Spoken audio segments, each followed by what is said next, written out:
Pasamos ahora al estudio de cómo el ADN está empaquetado para no romperse, como había mencionado antes, porque es muy finito y muy largo, y a su vez que ese empaquetamiento le permita funcionar al ADN, le permita fabricar el ARN, le permita duplicarse y le permita separarse durante la mitosis. Si el cromosoma estuviera compuesto solamente por ADN extendido, sería difícil imaginarse cómo se replica y cómo se segrega a las células hijas durante la mitosis. El ADN está empaquetado en una estructura compacta por la ayuda de proteínas especializadas. Estas proteínas se dividen en dos tipos: las histonas y las proteínas cromosómicas no histónicas. Las dos clases de proteínas más el ADN constituyen lo que se llama la cromatina. Las histonas son exclusivas de los eucariontes, están presentes en una cantidad enorme, habiendo 60 millones de moléculas de cada tipo de histona por célula.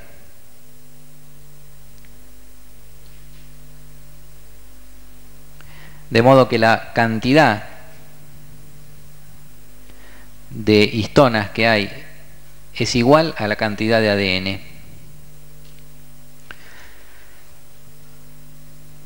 Las histonas son proteínas relativamente chicas que tienen muchos aminoácidos con carga positiva como lisina y arginina, lo cual ayuda a unirlas al ADN que tiene carga negativa.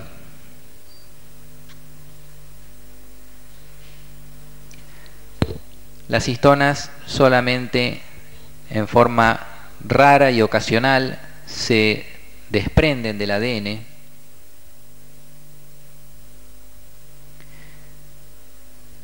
y influyen en cualquier reacción que ocurra en los cromosomas. Hay 5 tipos de histonas, ya bien conocidas, que se dividen a su vez en dos grupos: las histonas nucleosomales y las histonas H1. Las histonas nucleosomales son las responsables del enrollamiento del ADN en los nucleosomas y son las histonas H2A, 2B, H3 y H4. Las histonas H3 y H4 son una de las proteínas más conservadas, o sea que menos han evolucionado. Son siempre las mismas en todas las especies. Así que cualquier cambio que ocurra en las histonas se sospecha que debe ser muy perjudicial, porque a través de los millones de años no han cambiado. Mientras que la histona H1 es más larga, tiene 220 aminoácidos y ha variado mucho a través de la evolución.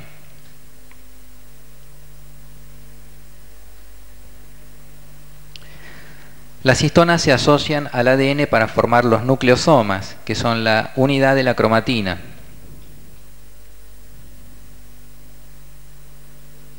Si el ADN no estuviera enrollado, cada molécula, cada cromosoma, daría la vuelta varias veces, cientos de veces, al núcleo. Las histonas son las que juegan un papel crucial en el empaquetamiento de esta larga molécula para que entre en el núcleo.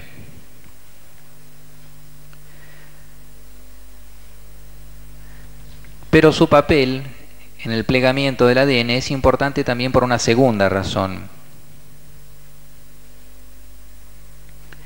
Porque cada cromosoma está empaquetado de una forma distinta y la forma por la cual está empaquetada cada pedacito de ADN influye en la actividad de los genes. O sea que el empaquetamiento del ADN, gracias a las histonas, también influye y regula la actividad de los genes. El mayor avance en el entendimiento de la estructura de la cromatina ocurrió en 1974, cuando se descubrieron los nucleosomas. En esta fotografía electrónica, que fue una de las iniciales, se observa la característica estructura en collar de perlas que tienen los nucleosomas. Aquí, por un procedimiento químico, se ha desenrollado el cromosoma y la cromatina. Esto no es natural, esto no lo vamos a encontrar en una célula natural, sino que se ha desenrollado y se alcanzan a ver muy bien los nucleosomas, que son las pelotitas, que están unidas por un hilito muy finito, que es el ADN que hay entre un nucleosoma y el otro. Esta fotografía fue la fotografía de cuando se descubrieron los nucleosomas. Recordamos acá cómo eran los nucleosomas.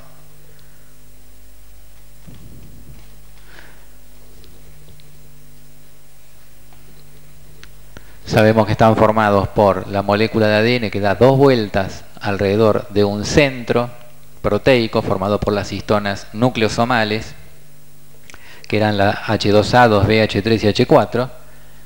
Luego el ADN continúa y vuelve a enrollarse en el sentido inverso en el nucleosoma que sigue. Fíjense ustedes aquí, se enrolla de esta manera, una vuelta, 2, pasa a buscar al otro nucleosoma y ahí se enrolla al revés, 2 vueltas, de modo que queda un nucleosoma apuntando para un lado y el otro para el otro. El ADN que se encuentra entre un nucleosoma y el otro se llama ADN ligador.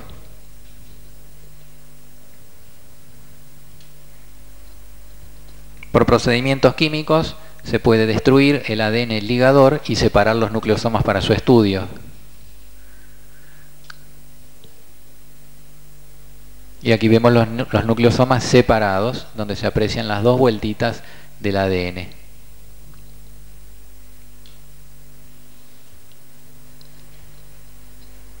El diámetro de cada nucleosoma separado es de 11 nanómetros. Ahí los tenemos separados con su diámetro. Si a su vez por procedimientos químicos se los sigue desarmando, nos encontramos con los 2 componentes del nucleosoma, que son el centro de proteínas, que son como 2 monedas, una arriba de la otra, cortadas en 4 partes, o como 2 pastillitas cortadas cada una en 4 partes, una superpuesta con la otra. Cada pastillita está formada por 4 porciones, que son la histona H1A, H2A, H2B, H3 y H4. Y debajo está la otra pastillita con las mismas 4 porciones. Y por otro lado tenemos acá el ADN que estaba enrollado, que exactamente tiene 146 pares de nucleótidos.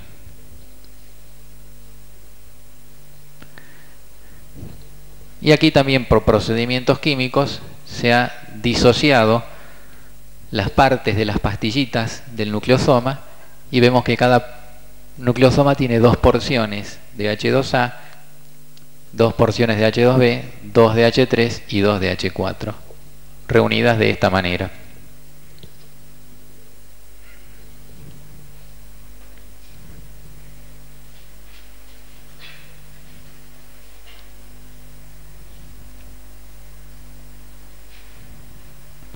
Aquí lo tenemos en otro gráfico, un poco más tridimensional. Aquí tenemos el nucleosoma aislado, las 146 pares de bases de ADN, más las histonas nucleosomales. Aquí con el agregado de la histona H1 que está fuera del nucleosoma. Y aquí tenemos un nucleosoma a continuación de otro, con ese tipo de enrollamiento invertido que ya les fui mencionando. Esta estructura de un nucleosoma a continuación de otra es lo que constituye lo que se llama la fibra fina o fibra de 11 nanómetros, porque tiene 11 nanómetros de diámetro esto. Es el primer grado de enrollamiento del ADN. En la célula no está así el ADN, sino que está más enrollado todavía, como vamos a explicar a continuación. Pero ya tenemos una idea del primer grado de enrollamiento, o fibra fina, o fibra de 11 nanómetros. El segundo grado de enrollamiento también se conoce bien, y consiste en que los nucleosomas se apilan de una forma bastante ya compleja, formando una estructura tridimensional que mide 30 nanómetros de diámetro, que es la fibra gruesa o fibra secundaria de 30 nanómetros, que es el segundo grado de enrollamiento.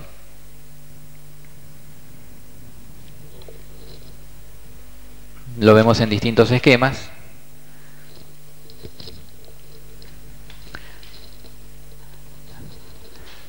Y en este enrollamiento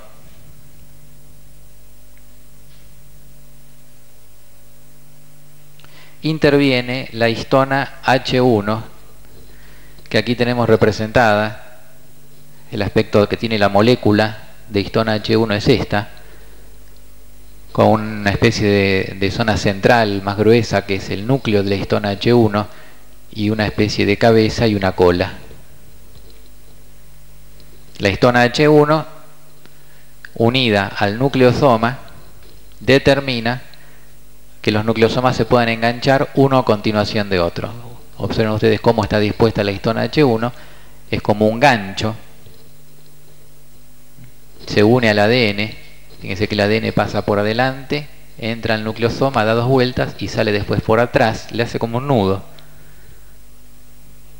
Y la cabeza de una histona H1 se une con la cola de la siguiente y de esa manera engancha un nucleosoma con el otro.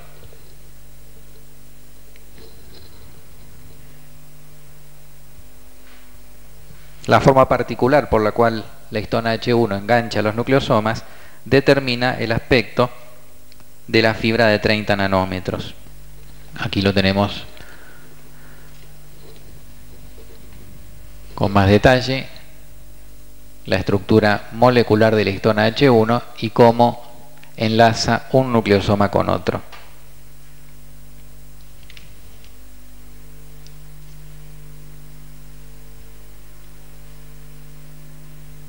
Se observa cómo la porción globular de la histona H1 es la que se une al nucleosoma, mientras que los extremos, la cabeza, sirve para enlazarse con la H1 y gracias a eso los nucleosomas se disponen ya de esta manera. Se conoce bien, ya es bastante complejo, pero los nucleosomas se disponen uno al lado del otro, de a 6, visto de frente. Esto, si lo vemos de frente, se forma una figura de 6 nucleosomas. A continuación otros 6, y esa es la fibra de cromatina de 30 nanómetros, y así es la cromatina en su segundo grado de enrollamiento. Nuevamente aquí lo mismo, el enrollamiento de los nucleosomas. Ahora, si esta fibra de 30 nanómetros estuviera desplegada, estuviera así como la acabamos de explicar, un cromosoma mediría 0,1 centímetro de largo y obviamente no entraría en un núcleo que es 100 veces más chico. Así que tiene que haber un tercer grado de plegamiento. tiene que estar más plegado. Hay una organización y un plegamiento complejo que está realizado por otras proteínas. Ya no son las histonas las que dan el tercer grado de enrollamiento. Y la forma por la cual está enrollada la fibra secundaria para formar la cromatina no se conoce todavía en los mamíferos y menos en el humano. Así que ahí ya entramos en terreno de hipótesis y de especulaciones. Se conoce la forma que está enrollada la fibra secundaria solamente en cromosomas muy especiales que tienen otras especies, que son los llamados cromosomas politénicos y cromosomas plumulados. Son tipos de cromosomas especiales que no vamos a analizar ahora, pero ahí sí se conoce. Ahora, en el resto de los individuos, de los organismos que tienen cromosomas comunes, no se sabe ese tercer plegamiento. El único dato que tenemos es que ahí intervienen las proteínas no histónicas.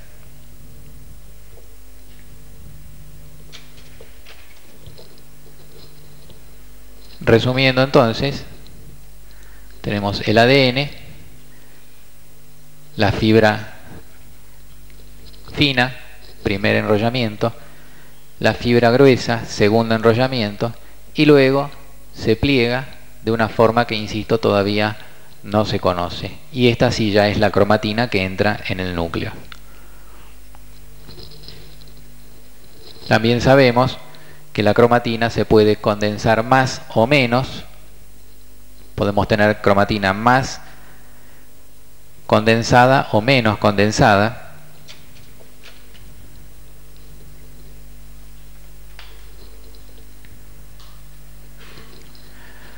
Aquí tenemos cromatina poco condensada. Aquí hay cromatina más condensada. Y si se condensa más todavía, tenemos ya los cromosomas. Así que los cromosomas no son nada más que la cromatina más condensada de todas. Ahí tenemos los tres tipos: cromatina extendida, cromatina condensada y cromatina más condensada, que es el cromosoma. ¿Qué importancia tiene que la cromatina esté más o menos condensada? La importancia es que, como todos sabrán, el grado de condensación de la cromatina determina la actividad de los genes. Cuando la cromatina está muy condensada, los genes están inactivos. Esa es la heterocromatina. Y cuando la cromatina está extendida o descondensada, que es la eucromatina, los genes están activos. ¿Qué diferencia hay bioquímica entre la cromatina activa y la inactiva? Hay 5 diferencias detectadas hasta el momento. Primero, la histona H1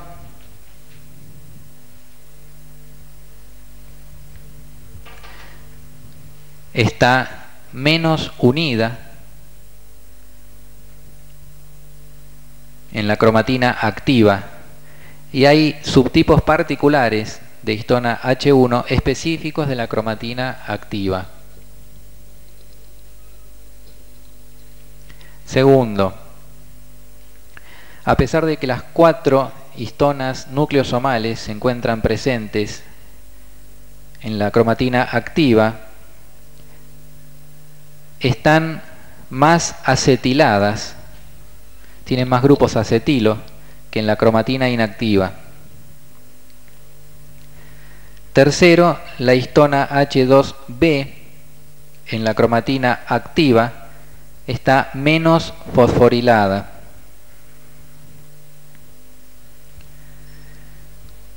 Cuarto, la cromatina activa tiene una gran cantidad de un tipo especial de histona H2A. Y quinto, los nucleosomas de la cromatina activa están unidos con dos proteínas especiales que se llaman HMG14 y HMG17. No se sabe la importancia o la función que pueden tener esas proteínas, pero las tiene solamente la cromatina activa. Las zonas de cromatina más enrollada son inactivas, no están fabricando ARN, mientras que las zonas de cromatina más desenrolladas están activas porque están fabricando ARN. Así que cuando se enrolla, la cromatina no fabrica ARN y la cromatina desenrollada está activa y puede fabricar ARN. La diferencia entre la heterocromatina y la eucromatina se conoce desde 1930 por los estudios microscópicos con microscopio de luz.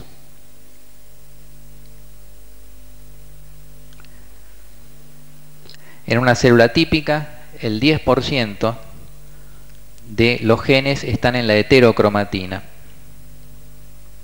y todos esos genes están inactivos. Todos los genes de la heterocromatina están inactivos, mientras que la eucromatina tiene genes activos y genes inactivos. Entonces ampliamos un poco la clasificación. Hay heterocromatina, que es siempre inactiva, y hay eucromatina activa y eucromatina inactiva.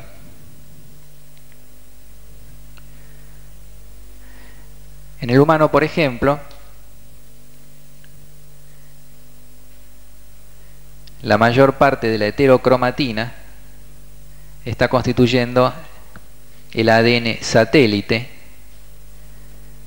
que son pedacitos de ADN que se encuentran alrededor del centrómero y que tienen una composición de nucleótidos de repetición simple.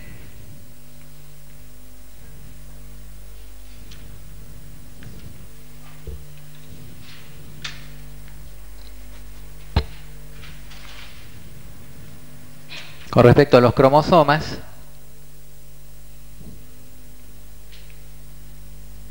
con la excepción de algunos pocos casos, como los ya mencionados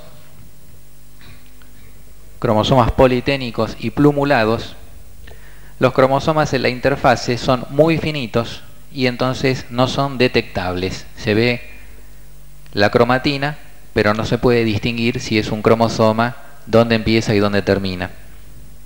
Por eso anteriormente lo llamábamos cromatina en la interfase y cromosomas en la división. La realidad es que los cromosomas están siempre, pero en la interfase son muy finitos porque están desenrollados y no se los puede ver. El enrollamiento de la cromatina para formar los cromosomas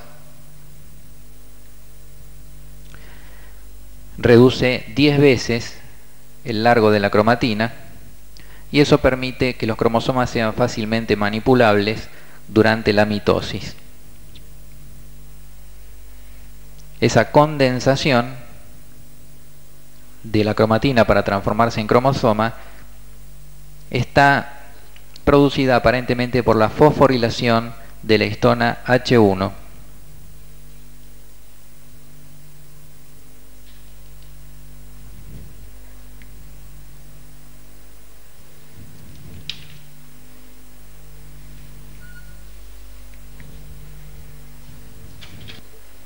Aquí tenemos los cromosomas. Los 46 cromosomas humanos constituyen lo que se denomina el cariotipo. Se han utilizado métodos de tinción desarrollados desde hace 25 años que utilizan colorantes fluorescentes y que hacen que los cromosomas se tiñan con bandas oscuras alternando con bandas claras. Esto se denomina bandeo de los cromosomas, colorantes que le dan este aspecto de bandas. se distinguen dos tipos de bandas. Las bandas G, que tienen sobre todo adenina y timina, y las bandas R, que tienen citosina y guanina. Lo interesante de este bandeo de los cromosomas es que esas bandas son siempre las mismas en los cromosomas de un individuo y de toda la especie. No se sabe a qué se deben esas bandas, ni qué importancia puede tener estas distintas regiones de cada cromosoma, pero sirve sí para identificar un cromosoma. Se le aplica un colorante, se ven las bandas y ese mapa de las bandas permite identificar ese cromosoma, saber de qué especie es. Lo único que se sabe es que tanto las bandas G como las R contienen genes.